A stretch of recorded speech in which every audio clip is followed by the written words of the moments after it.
Hey, Mark Smith here with your Moment of Refuge. There's a common Middle Eastern saying that says there is salt between us. And what that means is there's a significant, meaningful relationship between us, that we've shared a meal together, we've shared salt, there's salt between us.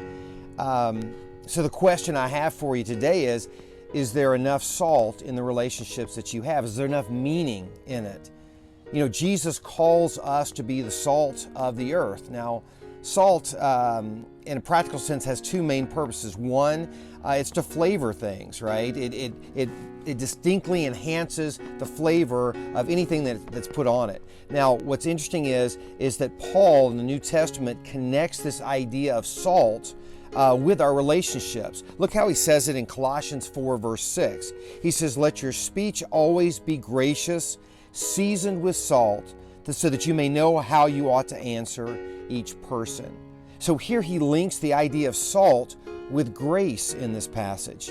Not only in our speech, but in our lives, we are supposed to display salt between us. Now, the second purpose of salt is a preservative. It preserves the food that is placed on. In the same way, as Christians, as believers, we are called to preserve our relationships through covenant keeping. We're supposed to reflect a God who keeps His promises by attempting to keep all the promises around us.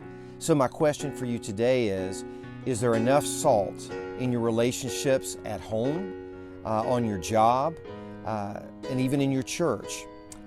If not, I want you to take seriously Jesus' call for all of us to be the salt of the earth. Start this week by generously being graceful to those around you. And when all possible, keep your promises to reflect the incredible promise-keeping God that we serve. That's your Moment of Refuge. I hope you guys have a great week.